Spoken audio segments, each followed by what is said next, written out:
네, 전교 수련회 마지막으로 오신 여러분들을 주 이름으로 축복하고 환영합니다. 옆 사람 얘기할까요? 하나님이 당신을 사랑하십니다. 하나님이 당신을 만나 주십니다. 하나님 당신에게 은혜 주십니다. 하나님께서 충만한 은혜를 주실 줄로 믿습니다. 이번 주제가 뭐죠? 이스라엘아 들으라. 매년마다 산상성의 수련회를 준비하고 인도하는데 몇 달 전부터 하나님께 기도하면 하나님 어떤 주제로 말씀을 전할까요? 특별히 이번엔 좀 오래전부터 기도하고 준비했는데 주시는 말씀이 이것이었습니다. 이스라엘 들으라. 이렇게 이 산상성의 수련회나 이 마가다기도 같은 예를 준비할 때 한 번 딱 주신 말씀이 있으면 딴 거 생각이 안 나요. 그래서 몇 달 전에 이 주제를 붙들고 기도하고 준비해 왔습니다. 그러면서 말씀을 준비하고 기도하고 전하면서 하나님께서 지금 가장 적당한 말씀 주셨다는 확신이 듭니다. 하나님께서 은혜 주셨거래도 은혜를 주실 줄로 믿습니다. 4번 말씀을 나눠서 전합니다. 네 번째인데 첫 번째가 뭐였습니까? 우리가 들을 말씀 첫 번째 뭐였습니까? 유일하신 하나님, 나의 여호와는 유일한 여호와이다. 우리가 믿고서 하나님 한 분이시다 하는 것을 말씀드렸고, 두 번째 뭐였습니까?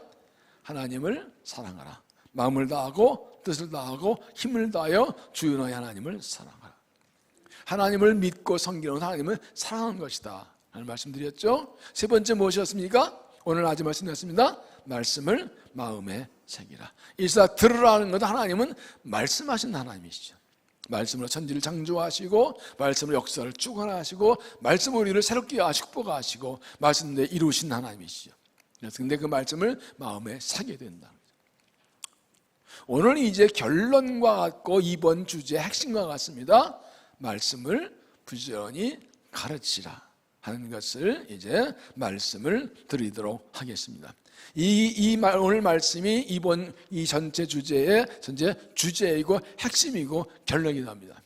결국 우리가 우리 자녀를 가르칠 말씀은 하나님 한 분이시고 하나님을 사랑하고 말씀 따라 살라, 이걸 가르쳐야 된다는 것이죠. 수원에 있는 아주 좋은 부흥하는 교회 목사님이 SNS에 이런 고백을 했어요. 우리 딸이 우울증에 심하게 빠진 적이 있었다. 여러 번 해봐도 소용이 없었다. 늘 심하게 울었다. 우울증이었다. 진짜 자살할까 봐 걱정이 되었다. 비 오는 날 신망이 잡히면 딸에게 전화했다. 그리고 어떻게 죽을 거니라고 물어봤다. 정말 죽을까 봐 두려웠기 때문이다. 이어지는 말입니다. 그런 딸에게 인도에 가서 DTS 예수 제자 훈련을 받으라고 했다. 인도 갔다 오라고. 그때 딸이 한 고백 잊을 수 없다. 아빠, 엄마, 난 하나님이 없다고 생각해. 목사 딸이. 그것도 부흥하는 교회 목사 딸이. 그러나 아빠, 엄마를 믿어. 그래서 인도에 갔다 올게.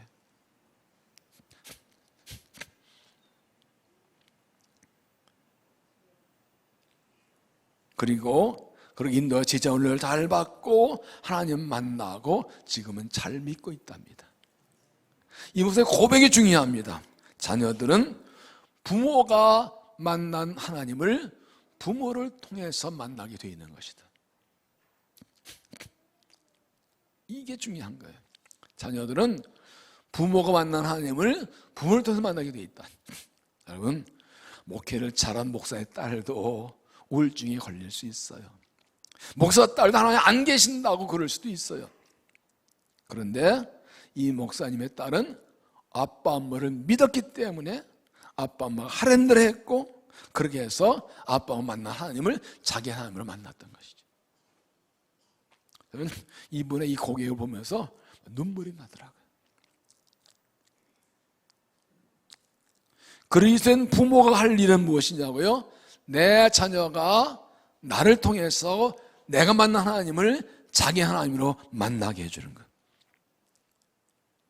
내가 만난 하나님을 나를 통해서 자기 하나님 만나서 하나님 사람으로 살게 해주는 것이 그리스도인 부모의 사명이고 책임이라는 거예요. 믿습니까? 이 이야기를 이해하셔서 오늘 얘기는 끝났어요.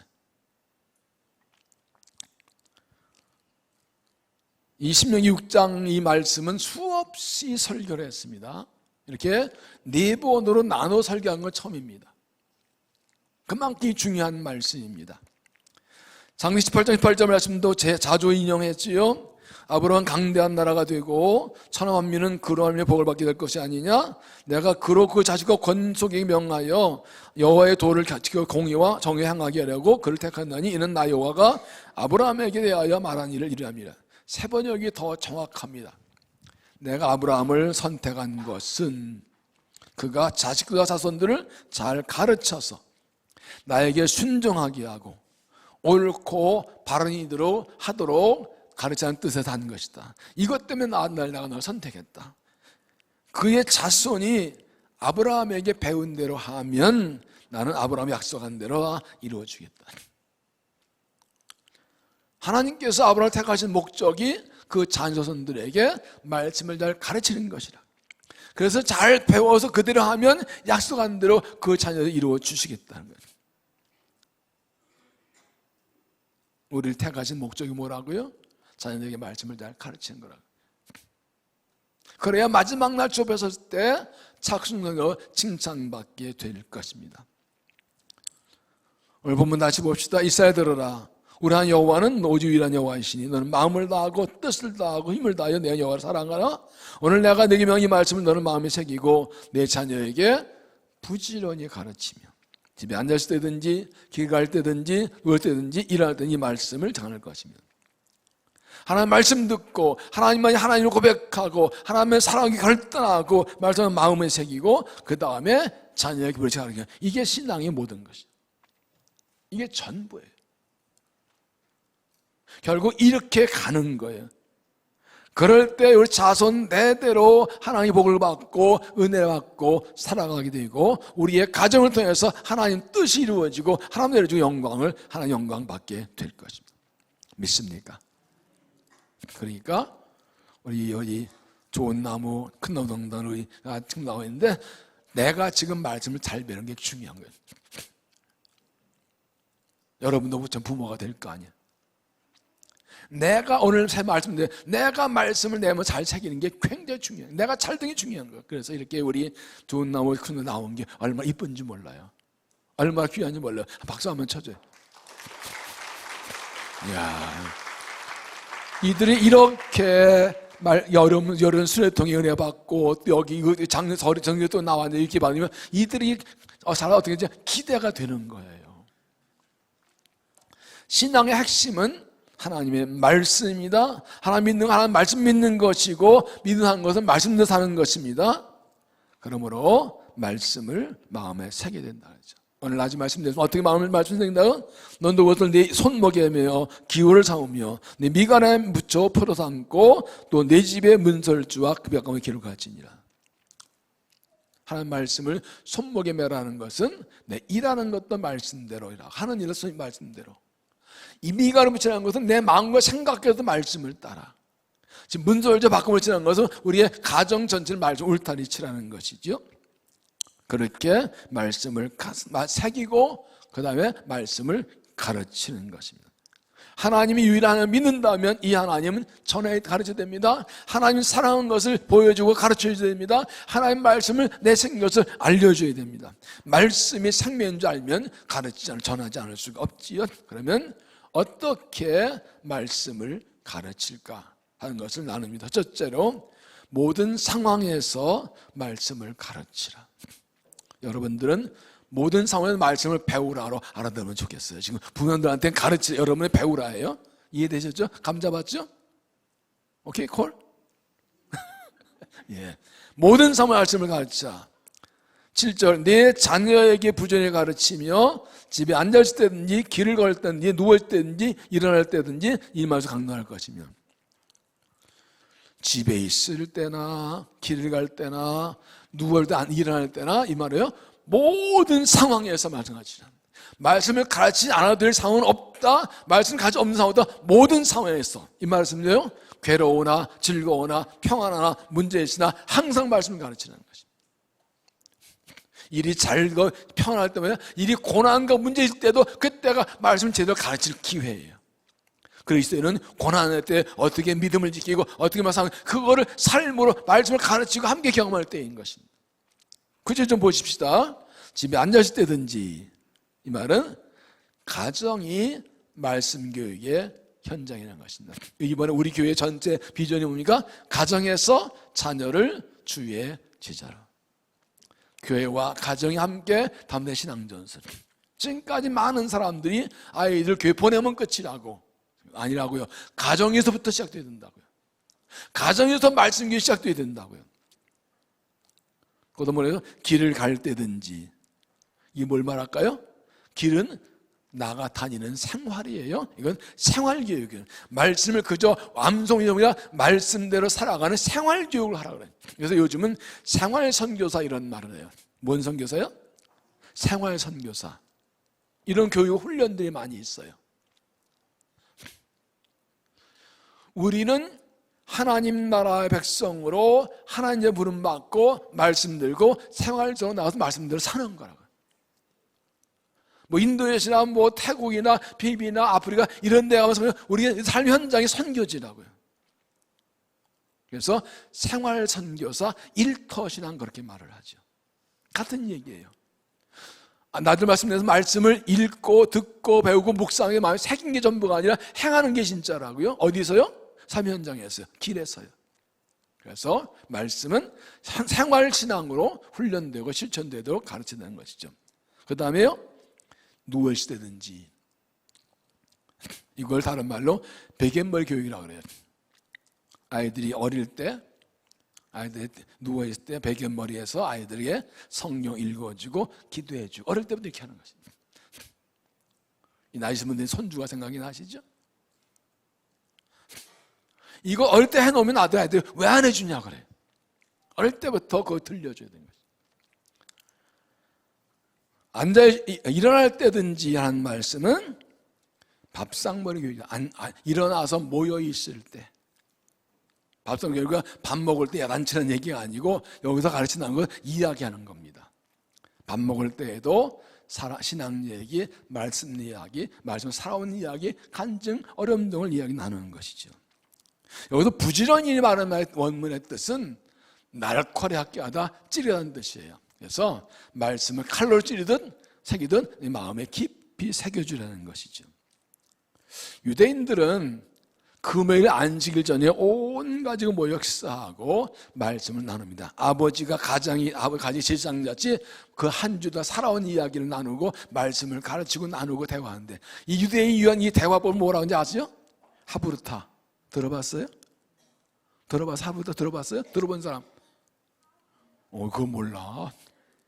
바로 검색해 보세요. 이게 유대인들 교육의 토론 방법.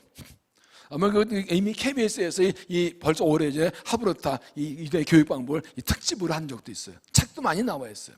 우리 교회도 몇 년 전에 산상성회 때 하브르타 하신 분들을 몇 번 모아서 그 강의를 들은 적도 있어요. 이건 암기식이 아니라 물어보고 대답하고 이렇게 해서 창의성과 발표 길러주는 걸 하브르타라고 해요. 이것이 유대인 되겠다는 거예요. 우리는 아직도 대학 같은 데서 필기한 거 외우는 거 시험 보고, 요즘은 그렇지 않아요. 그렇게 해서는 안 돼요. 자기수조 학습이라는 것이 핵심이 하브르타거든요. 근데 이게 유대인들은 가정부터 시작됐다고. 그게 뭐라? 말씀부터 시작됐다고요. 그래서 하브르타가 유대인 되게 했다고 하죠. 어느 목사님의 가정에서 아이들 둘이 있었는데 매 일주일에 성경 2구절을 외우라고 했대. 그래야 밥을 먹어. 식탁 앞에 써 있어요. 그거 읽고 외워야 밥을 줘. 유명한 어느 목사님, 제가 이름은 얘기하는데 아주 유명한 목사님이에요. 근데 어느 날 큰아들이 학교 갔다 오는데 담배를 물고 들어오는 거야.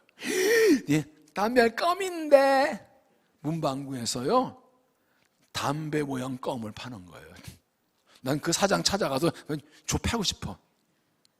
어릴 때부터 아이들 담배에 맛들이게 하려고, 친숙하려고 담배 모양 껌을 파는 거예요. 이게 그 지 아들도 3살 때부터 담배 피우게 하나, 그 사장은? 제 아들 담배 피우게 하지. 나 이게 말도 안 돼. 이 망조들이 망한 인간이 말이야. 아이들 담배 피게 하려고 말이야. 어릴 때 껌 모양의 담배 껌을 하면 이게 나 가슴이 어두워. 막 열번 나네. 그러니까 엄마가 이거 담배하던지 껌을 연기하던 뭐 지금 이러고 있는데 작은 아들이 성경에 악은 흙내지 말라 그랬는데 딱 성경인데 그 주간의 말씀이 무엇이었냐면 세상 5장 20절에 범죄하려 좋은 것을 취하고 악은 어떤 모양에도 버리라. 나쁜 건 흉내도 내지 마라. 그러니까 맞아 이놈아 너 성경을 받지 않고 그때 아들을 혼냈다는 거예요. 매주 말씀을 암송하게 한 것이 잘못된 일을 말씀으로 가르치고 고쳐주는 효과를 보았다는 거죠.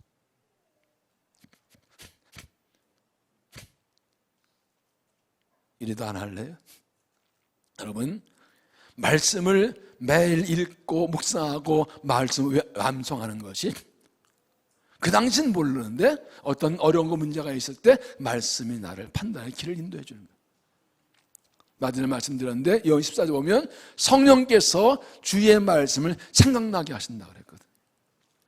말씀을 외우고 암송하고 새겨놓은 말씀이 필요할 때 하는데 내 안에 들은 게 있어요. 인풋 아웃풋이잖아요.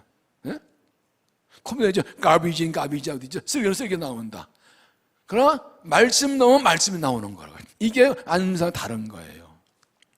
말씀을 배우고 익혀 내 안에 채워놓고 있으면 그 말씀이 생각나서 내가 죄를 이기고 악을 분별하고 바른 길 갈 수 있는 거예요. 그래서 말씀을 배워야 되는 거예요. 그래서 말 가르쳐야 되는 거예요. 이 자녀 부모 같이 하려니까 복잡한. 근데 7절 말씀을 다시 보면 집에 앉았을 때든지 일 갈 때든지 누웠을 때든지 일어날 때 이 말씀을 강론할 것이며 공동문이 이렇게 합니다. 이것을 너희 자손들에게 거듭 들려주어라. 거듭 반복해서 들려요. 교육은 선택과 집중과 반복이죠. 반복하는 게 중요하죠. 집에서 쉴 때나 길 갈 때나 자리 들 때나 일어날 때나 항상 말해주어라. 항상 말해줘. 한 번도 빼지 말고.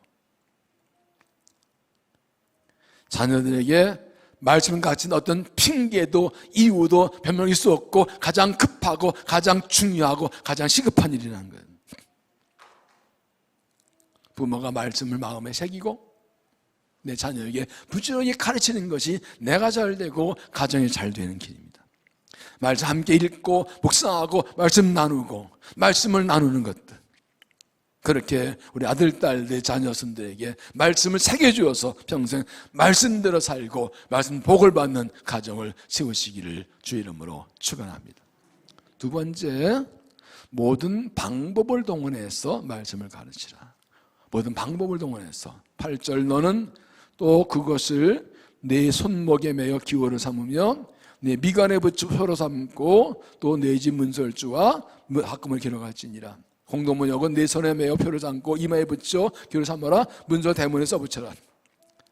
이것은 경문, 낮에 말씀드렸죠. 여기 네 가지 성경 문제에 들어있는 작은 양가지 만든 가죽통인데 여기 13장 2절의 말씀, 11절 이하의 말씀, 오늘 본문의 말씀, 그리고 10장 13절의 말씀, 네 가지를 적은 종이를 그 통에 넣은 건데 어떻게 하라고 그랬어요? 손목에 붙이라고. 움직일 때도 보는 거예요. 미간, 이마 사이에 실제로 있었는데 그래서 이 가죽 끈에서 여기 붙이고 다닙니다. 여기 메주사라 그러죠. 이게. 그리고 어떻게 해요? 집 바깥문과 문설주에 들어오고 나갈 때 항상 그 말씀을 보게 기억하게. 핵심이 뭐라고요? 잊어버리지 않게. 이 말은 무엇입니까? 이것은 하나님의 예로 네 가지를 말씀하는 거이고 어떤 방법인지 이것을 다 적용해 보세요.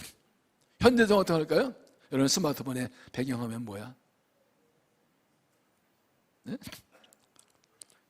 엄마 아빠들은 대개 아들 딸 사진, 나이 든 분들은 손주 사진을 뭐 올리더라. 배경화면 뭔데? 요즘 말씀 배경에 이쁜 거 굉장히 많아요. 청현제이라는 프로그램인데 말씀이 들어있는 모든 화면들을 무료로 공급을 해요. 앱 무료예요. 거기다 글자 넣어서 보낼 수도 있어요. 그거 아니다 할 수 있잖아. 편집 다 하잖아. 스마트폰에 배경화면 올리든 SNS에 올리든 카톡을 올리든 단톡을 나누든 어쨌든 아무나 카톡해서 보내든 문자 보내든 방법을 다 동원해서 말씀을 가르치라. 요즘 할 수 있는 게 많아요. 손을 안 써도 돼요. 청현재에 말씀드렸잖아. 한번 해보세요. 캘리그라피로 나오는 말씀 화면이에요. 저는 이미 가지고 다녀요. 그 외에도 할 수 있는 방법이 엄청 많아요. 중요한 것은 무엇입니까? 말씀을 가르치는 의지결심이고 그것을 다양한 방법을 동원하는 것입니다. 자녀들에게 말씀을 가르치는 가장 좋은 방법은 뭘까요? 가정 예배를 드리는 거예요. 가정 드리는 가정은 손 들어보세요. 안 그럴게요. 다 하실 테니까. 이미 재작년부터 해야 한 것이니까. 안다고 요즘은 밴드 올리분이 좀 줄어들어 다시 올리세요. 가정 예배를 드리는 방법, 그 기본 원칙 세 가지 말씀 적이 있어요. 첫째는 진정성이에요. 습관이 아니라 단 5분 드려도 정말 하나님께 예배하는 거죠. 여러분, 가정 예배 두 단어 중에 뭐가 더 중요할까요? 예배가 중요해요. 가정 예배는 예배입니다. 이 가정 일 잘 못하는 사람이 가족이 다 안 모였네. 아니요, 혼자라도 드리는 거예요. 가정에서 드리는 예배, 장소가 바뀐 거예요. 똑같은 예배예요. 많이 모이면 좋고 다 모이면 좋지만 가정의 강조를 두면 가족이 다 안 보이는데 핑계대서 자꾸 소홀히 하게 된 거예요. 아니요, 여기 드리는 예배 똑같은 예배예요. 가정 예배는요. 하나님께 예배하는 거예요. 그러니까 혼자라도 정말 하나님께 내가 매일 예배한다, 가정에서 예배한다, 이 진정성을 가지면 단 5분이라도 가지고 모이고 거기에 하나님의 은혜를 경험하면 진정, 이게 가정 예배의 핵심이에요. 예배 드렸다가 아니에요. 5분에도 하나님만 정말 하나님 높여드리고 하나님 위한 하나님이시고 하나님만 사랑한다, 그만 가지고 진정성이 서 느껴지는 예배가 힘이 있는 거예요. 또 하나는 지속성이에요. 결코 멈추지 않는 거예요. 핑계대지 않아요. 혼자라도 계속 드리는 거예요. 그러니까 가족이 함께 예배 드리다 그날 못 나오면 내가 집에 없어도 이 시간에 엄마 아빠는 예배 드리고 있다, 이걸 인식하는 거예요. 그러면 맞춰 들어오게 되죠. 다른 밖에 나가서 그 시간을 그 자리를 기억하죠. 그래서 가정의 핵심은 지속성이에요. 끝까지 한 번도 안 쉬겠다는 지속성이에요. 이게 굉장히 중요해요. 왜요? 이 인간이 있는 거래요. 한 번 쉬면요, 아이고 한턱에 다음에 두 번, 세 번 쉬면 이제는 쉬는 게 보통이야.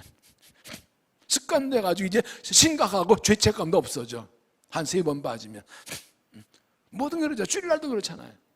그러니까 악착 목숨 걸고 주일날 빠지면 안 된다 하는 것처럼 가정이면 정한 시간에 혼자라도 드리는, 둘이면 되는 대로.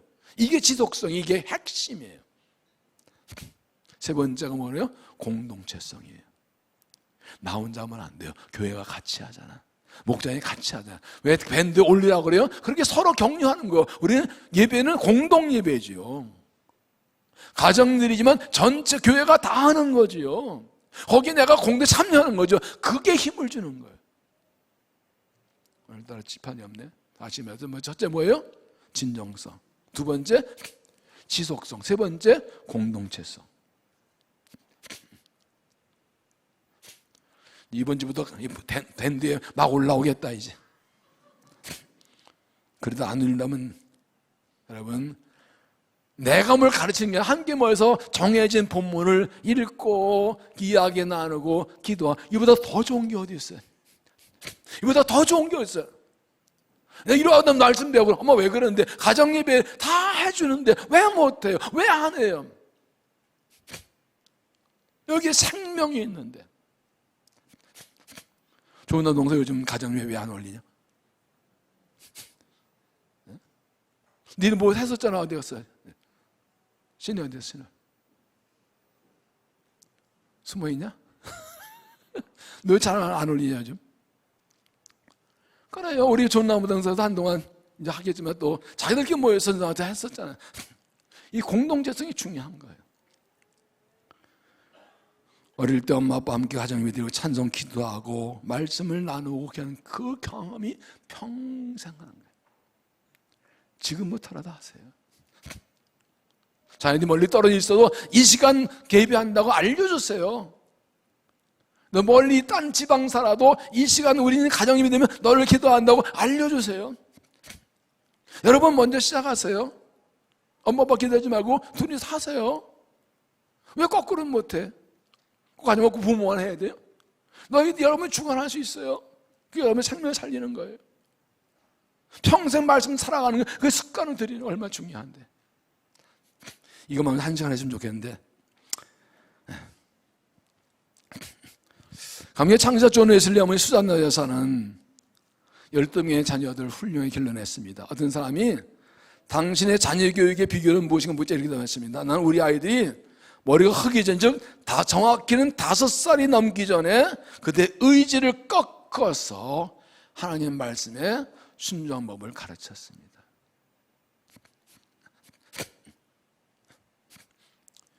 강영우 박사라고 시각장애인 우리나라의 최초로 미국에 박사 받은 강영우 박사가 있죠. 그분이 쓴 자녀교육 책에 이런 게 나와요. 아이가 7살 되기 전까지는 혼내서라도 교정해야 돼. 그때 판단이 안 돼. 7살 넘으면 맷대서 안 되고 그때 설득으로 가야 된다. 근데 왜 선생님 뭐서요? 아이가 5살 되기 전에 인간의 의지를 꺾어서 하나님 말씀에 순종한 법을 가르쳤다. 주기교육이 중요하다는 얘기예요. 믿음이 뭐라고요? 자기 의지를 꺾고 말씀에 순종하는 것.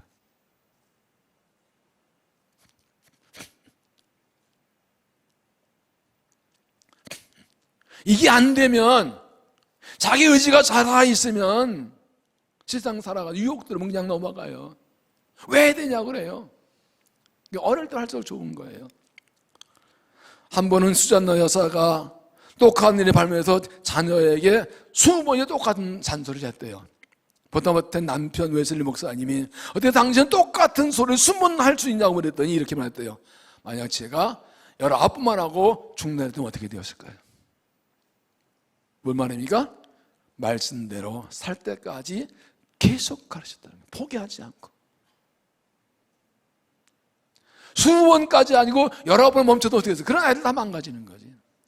야단이 아니라 말씀으로 가르치는 거죠. 하나님의 아이들을 하나님을 기를 때 이런 인내와 노력이 필요한 것이죠. 말씀을 잘 가르치십시오. 그리고 잘 배우십시오. 여러분들은 교회에서 가정에서 말씀을 배웁니다. 이것이 축복인 줄 아십시오. 모든 방법을 동원해서 말씀을 가르치셔야 합니다. 좋은 학원 보내고 좋은 옷 사주고 유산 물려줘도 이 말씀의 신앙을 물지 않으면 가지고 실패한 겁니다. 그러나 유산 물리지 못하고 좋은 거 하지 못해도 하나님 말씀을 사는 신앙을 주면 가장 좋은 유산을 물려준 것입니다. 낮에 말씀 10장 1절 말씀드렸죠. 유다의 죄가 그들 마음에 새겨진 것을 자녀들이 본다. 거꾸로 부모의 마음에 새긴 하나님의 말씀과 말씀대로 살아가는 흔적을 자녀들이 보면 얼마나 좋을까요? 성경에 밑줄을 그지 말고 성경이 당신 삶의 밑줄을 그러한 헬렌 켈러의 말처럼 부모의 삶에 말씀대로 살아가는 흔적을 우리 자녀에 본다면 얼마나 좋을까요? 모든 방법을 동원해서 죄는 말씀을 가르쳐서 이 신앙 물려주고 말씀도 살아가게 하는 거예요. 왜냐하면 말씀대로 살면 형통하고 평탄하셨으니까. 이 말씀대로 살아 복을 받게 하는, 그래서 부모에게 정말 신앙 물려주고 말씀 물려준 게 고맙다는 말을 듣는 부모, 그 이어가는 가정 자녀들 되시기를 주 이름으로 축원합니다. 세 번째, 믿음의 대를 이어가게 하라. 믿음의 대를 이어가게 하라. 이제 여러분들이 좀 잘 들으셔야 돼요. 여러분 다시 봅시다. 이스라엘 들으라. 우리 하나님 여호와는 오직 유일한 여호와시니 너는 마음을 다하고 뜻을 다하고 힘을 다하여 내 여호와를 사랑하라. 오늘 내가 너에게 명이 말씀 너는 마음에 새기고 내 자녀를 부지런히 가르치며 집안 때든지 길을 걸어갈 때든지 누웠든지 일할 때든지 이 말씀을 강론할 것이며. 이거 내 자녀에게 가르치며 하나님의 말씀을 주시는 목적, 드러나신 목적이 이거라는 것이죠. 그러면 가정을 믿음으로 세우라는 뜻이지요. 8절 다시 보시면 너는 또 그것을 내 손목에 매어 기호를 삼으며 내 미간에 붙여 표로 삼고 내 집 문설주의 바깥문에 기록하지. 잘 보세요. 그냥 손목에 매어 삼기놓고 이마에 붙여 표로 삼고까지 끝나면 좋은데 뭐라고 해서 내 집 문설주와 바깥문에 집이라는 게 나와요. 집이 나와요. 이게 건물만 의미할까요? 왜 집에다가 바깥문 설주에 하나님 말씀을 같은 통을 붙여놓으랄까요? 가족들이 들어보라고요. 우리 집은 말씀을 사는 집이라고 말씀을 문표를 붙이라는 거예요. 온 가족이 말씀을 살게 말씀을 울타리를 치라는 거예요. 그러면 우리 가정은 내 대만 말씀을 살면 되나요? 자녀의 가르침을 했으면 부모가 그렇게 하고 자녀에게서 그 하나님 믿는 믿음이 대대로 이어지라는 게 뜻이는 거예요.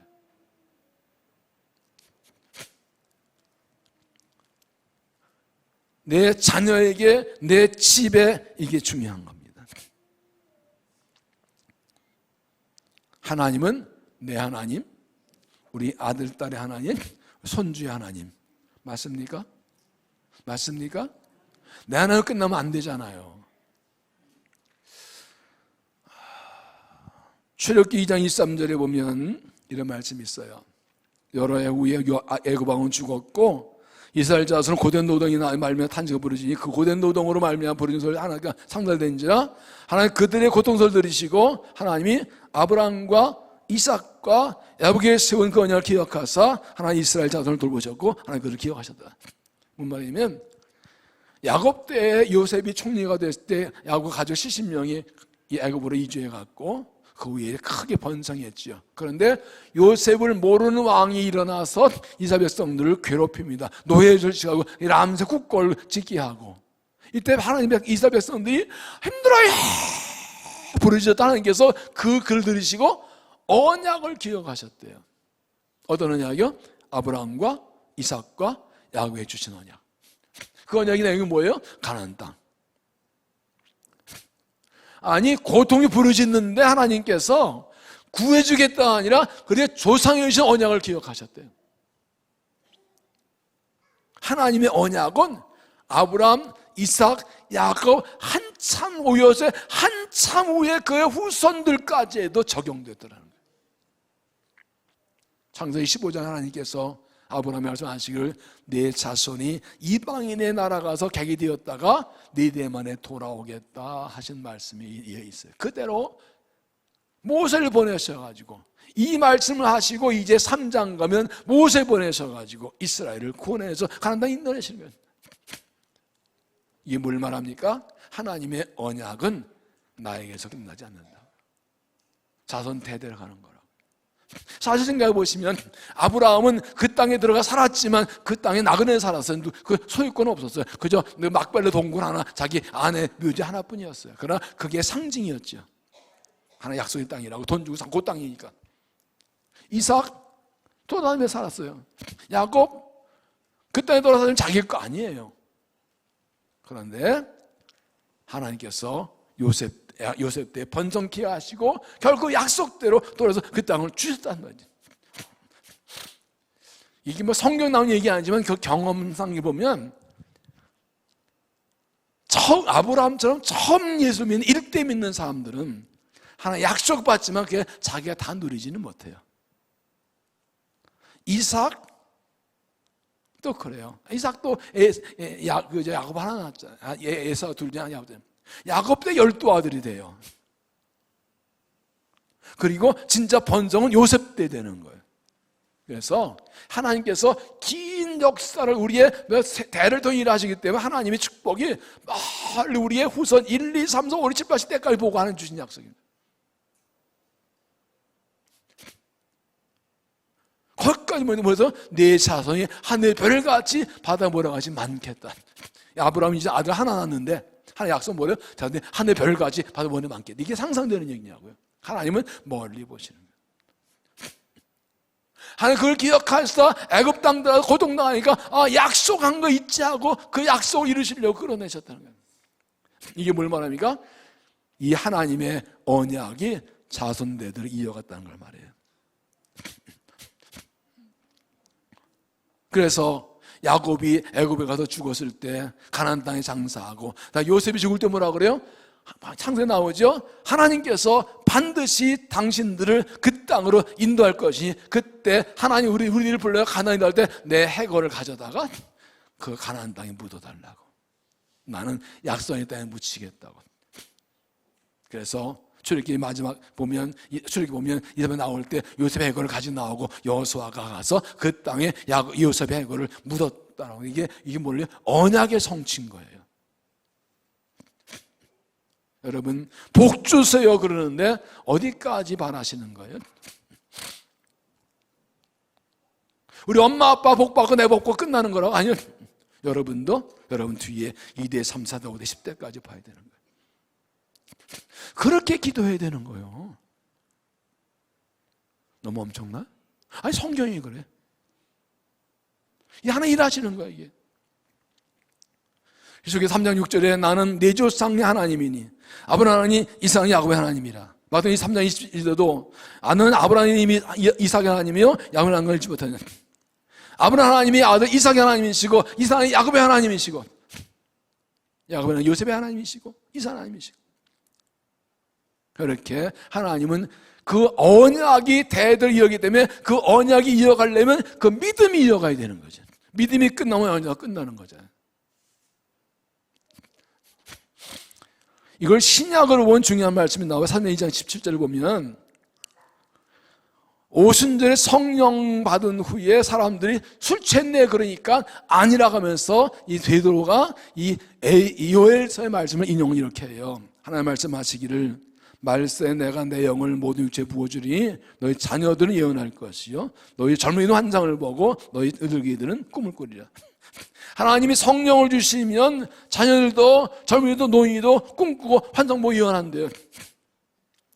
하나님 주신 성령을 받으면 꿈을 꾸고 환상 보고 예언하는 게 성령의 은혜예요. 이는 나이에 상관없어요. 젊은 자녀, 어린아이도 젊은이도 노년도 다 성령 받으면 꿈꾸고 환상 보고 예언하는 거예요. 할렐루야. 그런데 여기서요, 자녀는 어린아이, 젊은이는 청년, 중년, 그리고 노인까지 3세대를 말하는 거예요. 이 말은 뭐 어린이든 청년이든 노인이든 다 받는다는 얘기 되지만 이건 하나님의 은혜가 이렇게 이어간다는 거예요. 왜 또 자녀에게, 젊은이에게, 노인에게 다 은혜 주냐고요? 그렇게 하나님의 은혜와 비전과 환상과 사명도 3대로 이어가야 된다는 거예요. 늙은 노인에게서, 부모에게서, 자녀에게서 이렇게 흘러가야 된다는 거예요. 성령 역사도 그렇다. 하나님 역사가 그렇다는 거예요. 나만 잘 나니까 내 아들, 딸, 내 손주도 성령 받고 비전 받고 환상 받고 하나님 나라의 복음을 위해서 살아가게 해주는 거라는 거예요. 이게 하나님의 뜻이라는 거예요. 믿습니까? 믿습니까?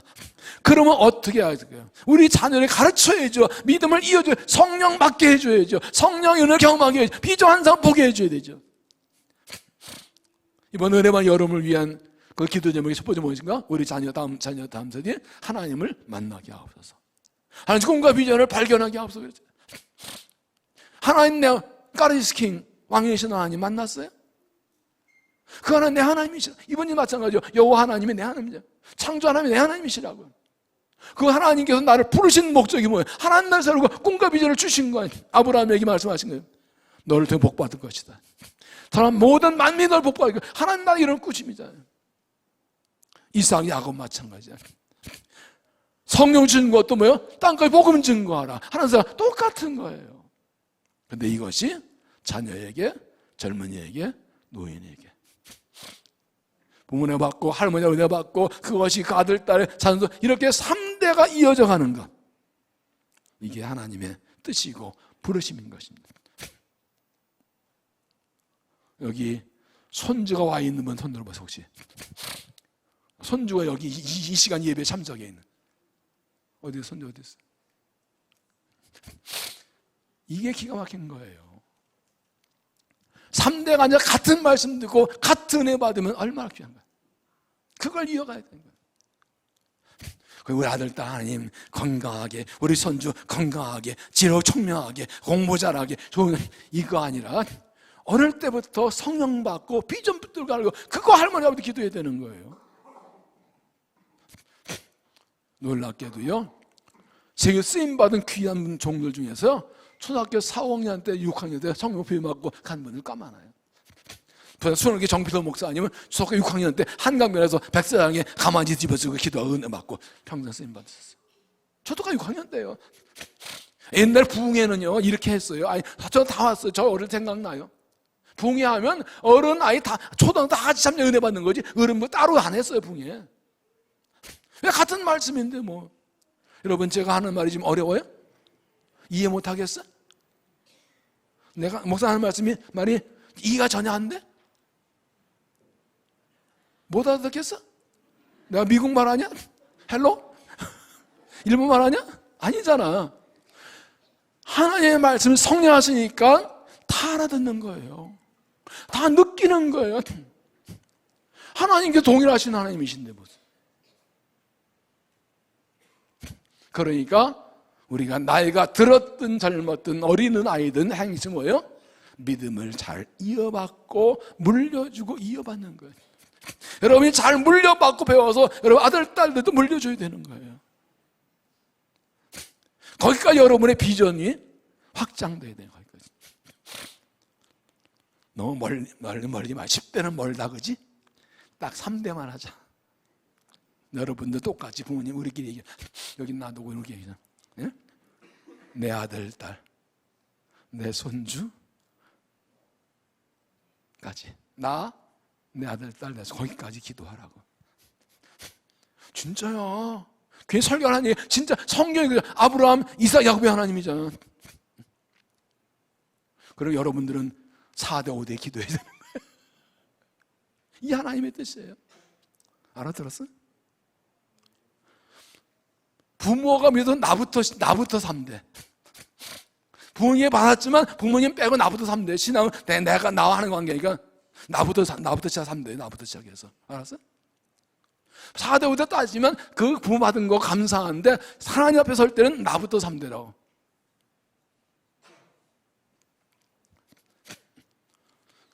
이 애들은요, 이게 아멘이에요. 꼭 말 안 해도 눈빛 보면 제가 알아요. 다 알아들었어.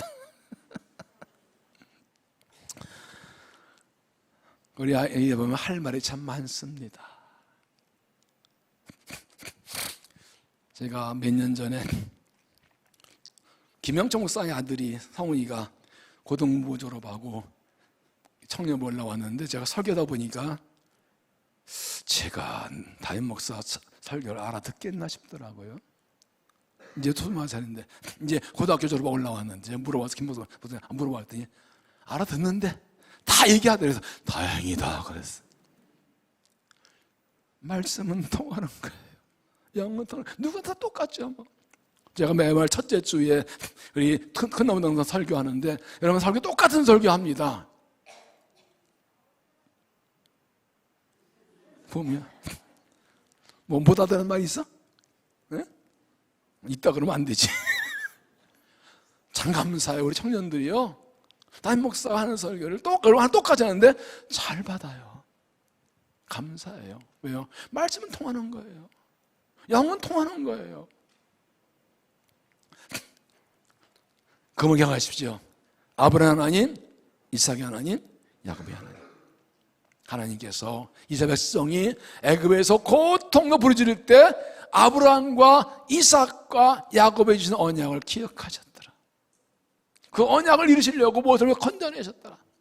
성령을 보내주시는데 자녀들에게, 젊은들에게, 노인에게 3대 다 주시더라. 우리가 우리 아들, 딸과 손주들과 함께 주일은 얼마나 좋을까요? 제가 신족이 부임한 지 10년쯤 됐을 때 인도네시아 갔어요. 청년들 데리고. 그래서 딱 저희 딸 나이에 82년생 애들이거든요. 근데 그 외에 대학교 2학년 아이들이 펄펄 뛰며 선교를 하는 거고 제가 이러다 이야 감사하다. 중학생 애들이 10년 대학생 돼가지고 선교를 하는데요. 얼마나 보람인지 몰라요. 같이 하는 거예요. 같이 해야 돼요. 우리가 하고 하게 해줘야 돼요. 몇 년 동안 당기소 못 나가는데 가야 되는데 말이에요. 당연히 갔다 온 아이들은 다 달라졌어요. 주의를 같이 하는 거. 그러기 위해서 우리 아들, 딸들에게 믿음을 잘 물려줘야 됩니다. 내가 성령 충만 받고 비전과 환상을 보고, 우리 아들, 딸도 성령 받고 환상과 비전을 보고, 우리의 손주들도 환상과 비전을 보고 성령 상담되고. 왜 성령 받는데 나이 제한이 있어요? 유치부도 성령 받으면 사람 영이 붙들릴 수 있어요. 어느 통에 말하세요. 지금 이 중남미, 이 라틴 아메리카 하면 초등학생, 중학생들이 나와서 말씀 전부하는 애들이 많아요. 또 그렇게 세워요. 그럼 아멘 해요, 어른들이. 왜? 하나님 말씀인데, 하나님 성령 역사하시는 건데 왜 못해요? 그런 사람 많이 나왔으면 좋겠어요.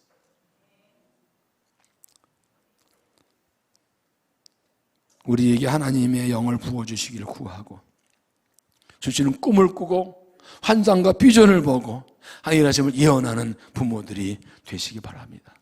부모님, 내가 성령 받고 꿈 환상 보고 자녀들에게도 선포하면서 하나님이 하신다고, 하나님 나라 일한다고, 우리 아들, 딸들에게도 성령 부어주시고 하나님 나라 꿈을 꾸고 환상 보고 예언하고 비전 받게 해달라고 기도하십시오. 그게 우리의 사명입니다. 조모인 내가 성령 받고 우리의 손주들에게도 성령 달라고, 어릴 때부터 꿈꾸고 환상과 비전과 살게 해달라고 기도하십시오. 기도가 좀 이렇게 넓어져야죠. 언제까지 내 주위만 돌을 거예요? 서벌이 복음으로 나는 아들이라고 불리는 디모데는 이런 3세상 열매였지요. 디모데후서 1장 5절에 이는 내 속에 거짓이 없는 믿음이 있음을 생각하면 이 믿음은 먼저 내 외조모 로이스와 내 어머니 유니기에 속에 있더니 내 속에도 있는 줄을 확신하노라. 디모데 외할머니 로이스가 믿음의 사람이 되어서 자기 딸 유니기에게 믿음을 물려주었고, 유니기가 아들 디모데에게 믿음에서 3대가 되었어요. 그가 복음으로 낳은 아들 디모데가 하나의 사람이 되었죠. 이것이 내 가정을 향한 하나님의 뜻입니다. 하나님의 뜻입니다. 하나님의 명령입니다. 사명입니다. 선교사로 아프리카, 인도네시아 못 가도 나와 내 가정, 우리 자녀, 우리 손주들까지 복음에서 성삼대들 기도하고 가르쳐서 대대민의 대가 이어져 가서 주 오신 날에 칭찬과 쓰임받는 믿음의 가정을 세우시기를 주 이름으로 축원합니다. 몇 년 전 국민일보에 자폐증을 가진 아들을 정상인으로 길러낸 한 어머니 얘기가 실렸습니다. 발달장애 3급 자폐증을 가진 조상위변의 25살 청년의 엄마인 오현옥 씨입니다. 아들 장애를 안 것은 6개월부터 돌아갑니다. 귀엽게 태어나서 건강을 가던 어느 날 소리나 비도 외부의 자극에 반응을 보이지 않습니다. 유치원 운영 큰언니가 자폐증이 있다고 해가지고 말하는데 순간 손이 멎는 것 같았답니다. 낙sam을 들어서 병원을 갔는데 병원마다 진단이 달랐고 그 당시에는 조기교육만이 최선의 치료에 들었습니다. 유치원 교사였던 이 어머니는 아들이 3살 때부터 성경을 읽기 시작했습니다. 어린 아들의 문제를 해결하는 수 있는 방법은 성경만 있다고 믿었습니다. 오늘 매일 아들 옆에서 성경 읽어줍니다. 듣든 야든지 한 문절 또박또박 손에 성경 읽어줍니다. 긴 시간 집중할 수 없기 때문에 틈나는 대로 수시로 만개 하루 수십 번씩 성경을 읽어주었습니다. 하지만 어린 아들은 어머니 읽은 성경에 큰 가지는 보이지 않습니다. 아들이 초등학교 3학년 되었을 때 엄마는 성경 과외를 시작합니다. 30년 교회 학교 교사한 권사님에게 사례비를 주고 일주일에 2-3번 와서 성경을 가르치게 했습니다. 처음에 관심 보이지 않다 아들이 점차 함께 찬송가 부르고 동화형 들리는 성경 이야기에 관심을 보입니다. 1년 지나면서 아들은 스스로 성경 읽기 시작합니다. 이보다 아들에게 말합니다. 엄마는 너보다 나이가 많아서 너보다 먼 하늘에 갈 수밖에 없어. 하지만 하나님께서는 너 끝까지 함께 하시고 너를 지켜주실 거야. 그러니 하나님과 동행하기 위해서는 하나님 알아야 되고 하나님 알려면 성경을 알아야 돼. 성경을 배울 이유를 엄마가 분명히 알려줍니다. 내가 너보다 먼저 죽을 거야. 여러분, 초등학생에게 이 말을 해준 엄마의 심리 어땠을까요? 장애를 가진 부모님들의 그게 기대 걱정이라 얼마나 가슴이 아파요. 그런데 이 어머니는 하나님이 함께 하시는데 하나님과 동행하려면 말씀 알아야 돼. 다른 장애와도 마찬가지 상여군도 학교에서 따돌림 당하기도 하고 상 모르는 선생님들과 마찰도 있었습니다. 하지만 어머니 기도와 사랑 덕분에 일반 초등학교, 중학교, 고등학교, 대학교까지 모두 졸업할 수 있었습니다. 대학에서 일본의 도쿄에 인턴십을 혼자서 갔다 왔습니다. 그의 상여군은 SK 플래닛과 이화여대가 함께 운영하는 예비 사회기업 오티스타 디자인 스쿨에 합격합니다. 그가 디자인한 텀블러가 폭발적인 인기를 받아서 팔려나갑니다. 그의 보건복지부가 선정한 올해의 장인상을 탄 그는 지금 현재 SK 플래닛에서 디자이너로 근무하고 있다고 합니다. 이 초등 어머니 오현옥 씨 이렇게 말합니다. 모든 문제 해결은 방법은 오직 성령에 있습니다.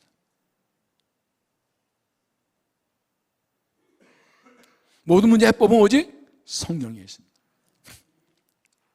그가 자폐증 아들을 정상인으로 성장하게 생활하게 하는 것은 비결은 22년 동안 매일 성경 읽게 한 것입니다. 몇 년 동안요?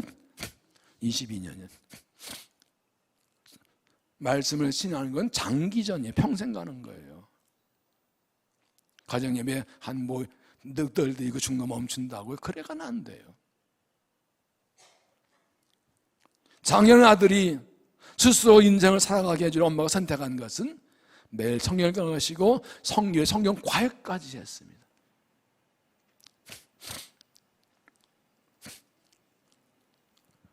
영어가 모자라면 영어 학원 보내고 일타 강사 있는 대로 수학 보내고 거기에 몇십만 원씩 몇백 원씩 쓰는 사람도 있잖아요. 아이들이 신앙의 성경 과외에서 한 달에 100만 원 지출할 용의가 있으세요? 네? 왜 아멘이 안 나와? 아멘 나올 것 같은데 신성교회 와 있나 내가 지금? 신성교회 아니고? 영어 못하는 거하고 성경 모르는 거하고 둘 중에 똑같이 100만 원이라면 영어 못하는 영어 다르게 100만 원 지불하시는 먼저 할래요? 성경과에 100만 원 먼저 지불하실래요? 현실의 문제 이거는요. 현실의 문제 이거는요. 결국 영어 과외 100만 원 보내는 건 내가 내 아들 인생 책임내고 성경 과외는 하나님이 내 아들 인생 책임지십니다. 어떤 거 택하실래요? 머리로는 이해되는데 가슴으로는 받기 힘들죠? 이게 가슴까지 내려와야 되는 거예요. 중심을 맞다고 모든 해답은 성경에 있다고 하나님이 책임진다고 이게 중심 고백돼야 되는 거예요. 부모도 그렇고 여러분도 마찬가지예요. 여러분 말씀 붙들어야 돼요. 부모가 어떻게 다 해줘요? 부모는 하나님을 인도해줘요. 결국엔 내가 받아야 되는 거예요. 내가 받아 먹어야 되는 거예요. 내 하나님이 돼야 되고 내 말씀 돼야 되는 거죠. 그걸 도와주는 거예요. 그렇게 하나님 말씀을 부지런히 가르친 결과 엄마의 기도대로 이 아들은 자폐증을 가졌지만 스스로 신앙을 지키고 스스로 인생을 살아갈 수 있는 몸과 마음 영혼이 건강한 하나의 아들로 변화된 것입니다. 할렐루야. 특별한 경우인데 여러분의 아들, 딸은 자폐자 아니잖아요. 아들, 딸은 자폐 아니잖아요. 정상 아들, 딸이 그러면 훨씬 더 효과가 빠르지. 왜 안 하고 왜 못 하는데? 오늘 주일이니까 밤새도 괜찮으니까 더 할 줄 마음대로. 언제 끝날지 몰라요. 알아듣고 아멘 할 때까지 하는 거지 이제.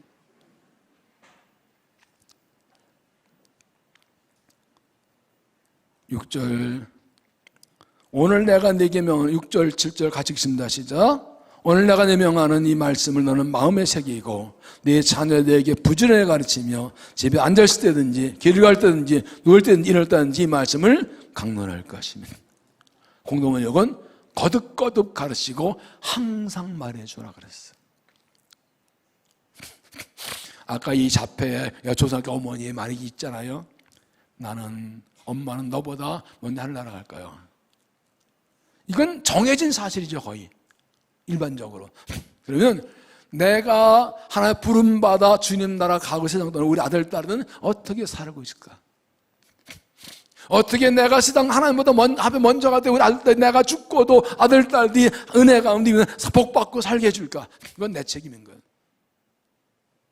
그건 내 책임인 거예요.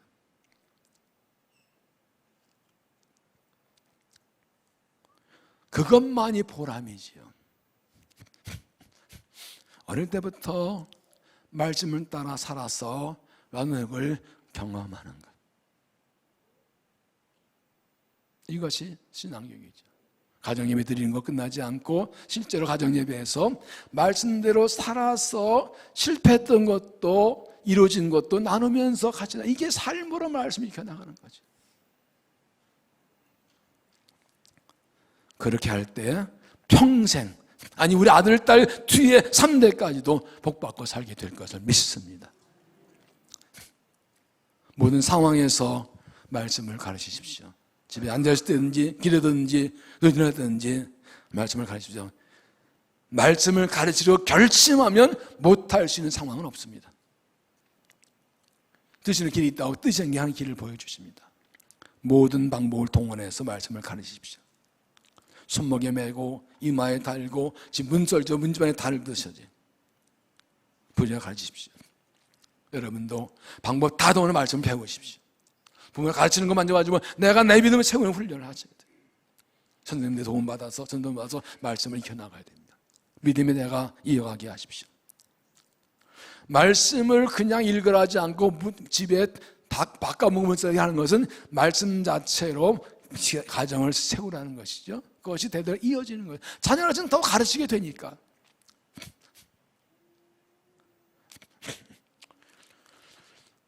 대구 대봉교회 그 박명숙 목사님 오래전에 돌아가신 교회 청장 하셨는데, 제가 대학 때 부흥회를 참석했는데 이런 말씀을 하시더라고요. 나는 우리 아들과 아들의 며느리 딸의 사이는 반드시 모태신앙을 선택하겠다. 모태신앙 아는 사람은 좀 기분 안 좋죠, 그죠? 왜 그러냐 그랬더니요, 어제도 이 최관화 목사님과 그 사모님과 얘기를 많이 나누는데, 최관화 사모님이 뭐 5대 6대 그렇다잖아요. 이러다고요, 결국은 삐지고 도망가고 난리쳐도 거의 의타이 바깥을 못 나가대. 딱 한 개 정해져 있어. 결국은 돌아오게 되더래요.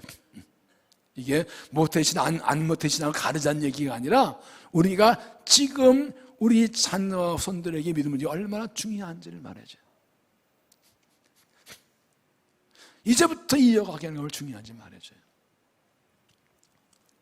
기도는 공짜가 없다는 말 하지요. 기도하는 것은 결코 헛되지 않습니다. 우리 아들, 딸을 위해, 손주들을 위해 기도하는 거, 그들의 평생 이어집니다. 그들의 평생 이어집니다. 저는 지금도 할머니, 할아버지의 기도하시는 모습, 어머니 기도 모습 기억하고 있습니다. 어릴 때 같이 할아버지와 함께 가정예배 드렸던 기억, 손자가 새벽기도 갔던 기억, 그 생각이 나요. 저도 뭐지, 내가 대여살 때인데. 그리고 제가 모르는 그때 기억들을 아버님이 얘기해 주는 것도 있고. 그것을 제가 먹고 사는 걸 느껴요. 저희 집은 할아버지 때부터 예수 믿었는데 제가 3대거든요. 지금 저희 작은아버지 94세신데 지금도 전화 오면 내가 신성교회 널 매일 기도하고 있다. 그러시.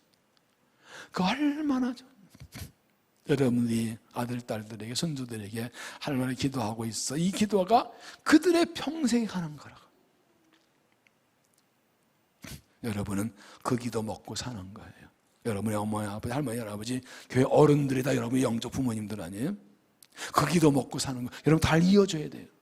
자, 훈련받아 여러분 대가 뒤에 이어가야 돼요. 얘도 이렇게 했어요. 아멘 했어요. 여기서 이사장 15절 중요한 말씀이 있죠. 오직 나의 집은 여호와를 섬기노라.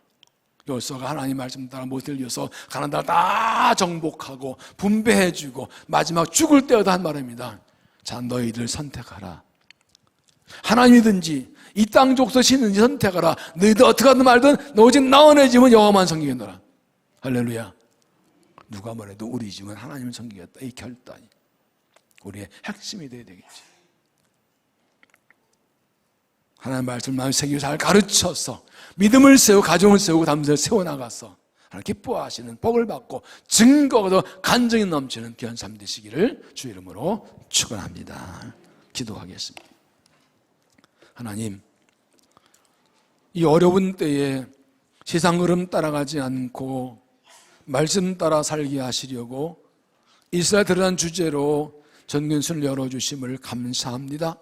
하나님이 내 하나님이심을 창조하는 유일한 하나님을 고백하며 하나님을 찬양합니다. 하나님 신뢰하고 의지하고 살아갑니다. 하나님만 사랑합니다. 마음을 다하고 뜻과 힘을 다해 하나님만 사랑한 믿음으로 살기라고 하신 말씀 마음에 받습니다. 이 말씀 마음에 새기고 살고 우리 자녀 부지런히 가르쳐서 나와 우리 자녀 후손들이 하나님의 말씀 따라 살아가고 믿음으로 살아가는 가정을 세우겠습니다. 다음 세대를 세우겠습니다. 주여 축복하여 주시고 역사하여 주시고 은혜를 베풀어 주옵소서. 이 말씀 붙들고 하나님을 찬양하며 주를 높이며 은혜 구할 때 만나주시고 말씀하시고 응답하시고 힘을 주시고 성령 충만케 하여 주의 말 붙들고 꿈과 비전 따라 달려가도록 역사하여 주시옵소서. 예수님 이름으로 기도하옵나이다.